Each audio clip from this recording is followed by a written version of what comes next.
औरंगजेब ने तो मंदिर तोड़े थे, ये आरोप है, लेकिन ये हिंदू औरंगजेब बन गए आजकल। यहाँ रात में घुस के कलयुग के अताताइयों ने, कलयुग के औरंगजेबों ने, ये हिंदू औरंगजेब कहता हूँ मैं इनको, वो तो मंदिर तोड़ता था तो भगवान के शयन, उनकी निद्रा को खलल डाल के उनको अपमानित करने का काम कर रहे हैं। जिस बच्चे ने दुर्घटना करी उसका पिता विधायक है और उस सनातनी विधायक मुझे तो आश्चर्य की इंदौर शहर और पूरे शहर प्रदेश में सनातनी विधायक का झूठा मुखौटा लगाए घूमते हैं। वो अपने घर के बच्चों को ही सनातन का असली अर्थ नहीं समझा पाए। विधायक पुत्र रुद्राक्ष को हिंदू औरंगजेब बोले कांग्रेस के पूर्व मंत्री सज्जन सिंह वर्मा। कहा औरंगजेब पर तो सिर्फ मंदिर तोड़ने का आरोप था। उन्होंने पुलिस को बताया लूले लंगड़े अंधे बहरे 3 बंदर। वर्मा ने आज देवास चामुंडा माता की टेकरी पहुंच पहले माता का पूजन कर आशीर्वाद लिया। फिर सज्जन वर्मा ने पीड़ित पुजारी का पाद प्रक्षालन किया। पूर्व मंत्री सज्जन सिंह वर्मा ने मीडिया से चर्चा में दिया विवादित बयान। बोले औरंगजेब पर तो सिर्फ मंदिर तोड़ने का आरोप था, लेकिन ये हिंदू औरंगजेब भगवान के शयन में खलल डाल रहे हैं। कांग्रेस नेता पिंटू जोशी बोले खुद को सनातनी कहने वाले विधायक बच्चों को सनातन का मतलब नहीं सिखा पाए।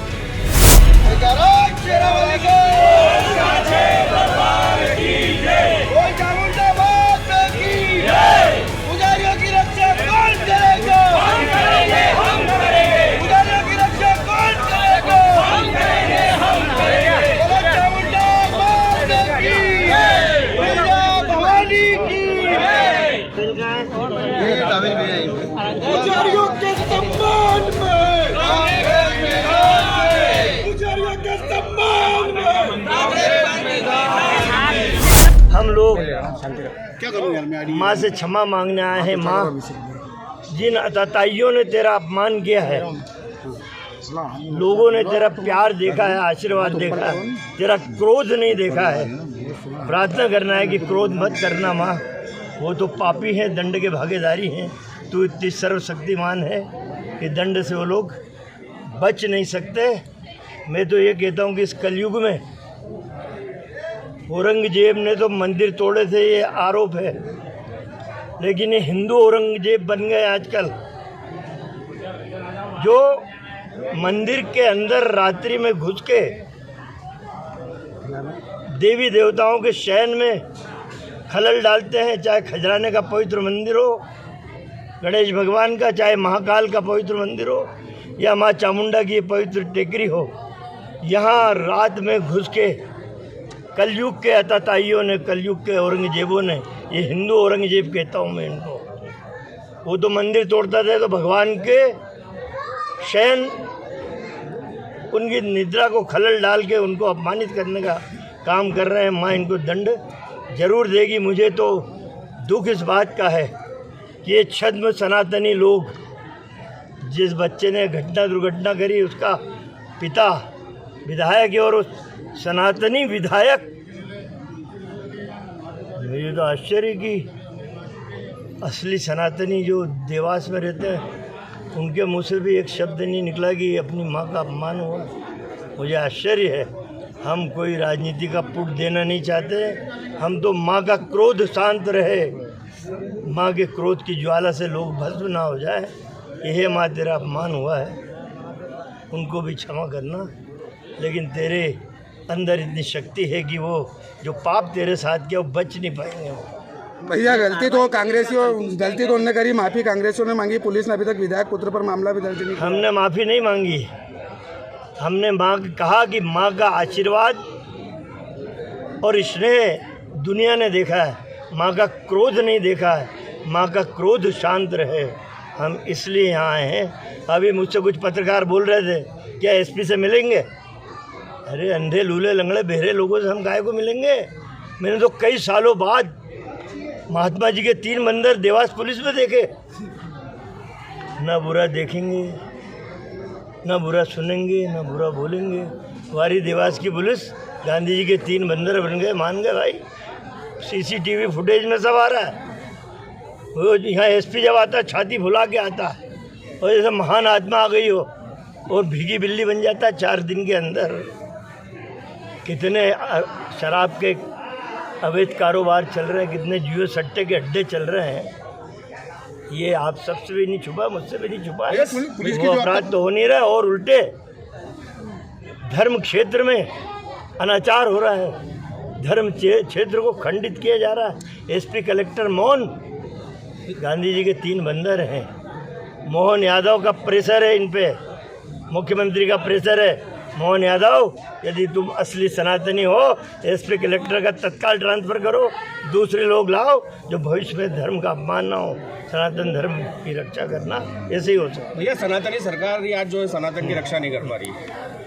मैंने अभी कहा तो सही कि निश्चित रूप से मुख्यमंत्री मोहन यादव का प्रेशर एसपी कलेक्टर पे, भीगी बिल्ली बन के बैठे हैं एसपी कलेक्टर। मोहन यादव को मैंने चेतावनी दी, असली सनातनी हो एसपी कलेक्टर को हटाओ, ऐसे लोग लाओ जो धर्म की रक्षा के साथ साथ समाज की रक्षा। भैया एक लोकल युवक पर यहाँ पे मुकदमा कायम करके इतिश्री कर ली पुलिस ने। मैं वही तो कह रहा हूँ, मुझसे पत्र उनके एसपी कलेक्टर से मिलोगे। लूले लंगड़े बहरे अंधे कानून के रखवाले से कौन मिल के क्या फ़ायदा। अरे माँ में इतनी शक्ति है कि ये दंड से बच नहीं पाएंगे जिन्होंने भी ये अत्याचार, ये पाप। इसके आगे क्या भैया? कुछ नहीं, हम तो जनता को जगाएंगे, हम जाग रहे हैं, जनता को जगाएंगे कि वारे सनातनियों अब तो जाग जाओ। कहाँ हो, कौन सी गुफा में छुपे बैठे हो भाइयों, माँ का अपमान हुआ। देखिए, जो इंदौर शहर और पूरे शहर प्रदेश में सनातनी विधायक का झूठा मुखौटा लगाए घूमते हैं, वो अपने घर के बच्चों को ही सनातन का असली अर्थ नहीं समझा पाए। किस धर्म में लिखा है, और खासकर हमारे हिंदू धर्म में तो रात को पट बंद होने के बाद दर्शन करने पुजारी भी नहीं जा सकता। उस महापुण्य स्थान पर जहाँ पूरी जनता अपने शीश नवाती है, पूरा प्रदेश जिनके चरणों में, देश जिनके चरणों में है, ऐसी माता का अपमान कर, पुजारी को मार कर, पीट कर, अपमानित कर आपने माता का मंदिर का पट खुलवाने चाहे। ये तो आज तक किसी भी बड़े से बड़े प्रधानमंत्री, राष्ट्रपति ने ऐसा कांड नहीं किया। और एक छोटे से तुच्छ मानव होकर अगर आपने ऐसा पाप करा है तो ये पाप के आप भागीदार हैं। और ऐसा काहे का सनातन कि आप जब कावड़ निकालते हो तो भोलेनाथ जी को अपने चरणों में रखते हो। ऐसा काहे का सनातन कि गणेश जी के भगवान में पंडितों को मारकर खजाना गणेश मंदिर में आप दर्शन करते हो। ऐसा काहे का सनातन जब महाकाल मंदिर के गर्भगृह में सबका प्रवेश बंद है, तो ऐसे गर्भगृह में घुसकर आप पंडितों का पूजन पार्टी को विघ्न डालते हो उस काम में। और ऐसा काहे का सनातन कि देवास मंदिर में 12 बजे बाद आकर पुजारी पंडित को मारना, माता जी के द्वार खुलवाने के लिए लड़ना, ये अहंकार है। और अहंकार तो रावण का नहीं टिका, तो इन छोटे प्राणियों को कहाँ टिके। भैया आप उनके सामने चुनाव लड़े हैं, आप क्या कहना चाहेंगे उसके बारे में? इतना मन व्यथित हुआ, जैसे हमको मालूम पड़ा, हमने मन बनाया कि माता जी के चरणों में जाकर शीश नवाएंगे। उस स्थान को तो पवित्र शुरू से रहा ही है, तो ये स्थान की पवित्रता किसी से छुपी नहीं है। लेकिन जहाँ जहाँ उन दुष्टों के पाँव पड़े, वहाँ पे गंगा जल छिड़क कर हमने स्थान को शुद्ध करने का प्रयास किया। माता जी का मंदिर तो वैसे भी शुद्ध और पवित्र होता है। और जिन पुजारी के साथ बदतमीजी करी, अपमान किया, उन पुजारी पुत्र एवं पुजारी पिता के पैर छू के, पैर धोकर, जल प्रक्षालन, तत्प्रक्षालन कर कर उनसे माफ़ी मांगी कि किसी एक के दोष का खामियाजा पूरी देश प्रदेश की जनता को भुगतना नहीं पड़े। इसलिए हम माफ़ी मांगने आए हैं कि अगली बार आपके साथ ऐसा कोई घटना न हो, इसकी हम ख्याल रखेंगे। और जिसने भी आपके साथ ये किया है उसको माता रानी अपनी ओर से सख्त से सख्त सज़ा देगी। भैया आप उसी विधानसभा से चुनाव लड़े हो, क्या उसी विधानसभा में आप विरोध प्रदर्शन भी होगा आपकी ओर से? हम तो 2 दिन से वहाँ लगे भिड़े पड़े हैं, और पहले भी इनका असली चेहरा जनता के सामने लाए। इनकी परिपाटी शुरू से ही खुफिया तो लोग रहे हैं, गुंडागर्दी इनके रोज़ के कार्यक्रमों में शामिल है। शहर की जनता को डराना, धमकाना, BRTS में बंद के बावजूद गाड़ियां घुमाना, गुंडे बदमाश साथ में रखना, अपराधियों को शह देना, इनकी शुरू से ही शौक रहा है। और ये किसी से छुपा नहीं है, इनका नाम ही काफ़ी है। कम से कम इंदौर उज्जैन रोड पर इनकी बसों ने 500 से ज़्यादा लोगों की जान ली है। तो आज ऐसे लोगों को अगर जनता अपना मत देकर चुनती है और जनता से गलती हो जाती है, तो ये लोग मानवता के लिए भारी पड़ेंगे, मानवता के लिए बहुत बड़ा कलंक बन के साबित होंगे। ये दिखा दिया उनके सुपुत्र ने कि असली सनातन मानने वाले पिता का बेटा ही सनातन विरोधी है। भैया देवास के केवल एक व्यक्ति पर मुकदमा दर्ज किया गया, और ना अभी तक विधायक पुत्र पर दर्ज किया गया, ना ही जिन्होंने मारपीट की उन पर किया गया, और CCTV भी प्रशासन द्वारा गायब कर दिए गए हैं। पूरे देश प्रदेश और शहर की जनता जानती है कि गाड़ी किसकी थी, 9 नंबर। सब जानते थे कि अंदर कौन बैठा है, सब जानते, लेकिन एसपी कलेक्टर ही नहीं जानते। और इसमें बहुत बड़ा यहाँ का दोष यहाँ की विधायक महोदया का है। और यहाँ के अधिकारियों का है, यहाँ के नेताओं का है, जिन्होंने अपने निजी स्वार्थ के लिए माताजी का अपमान करने से जमनी करी। विधायक महोदया के दबाव के कारण उनके ऊपर रिपोर्ट दर्ज नहीं हुई है।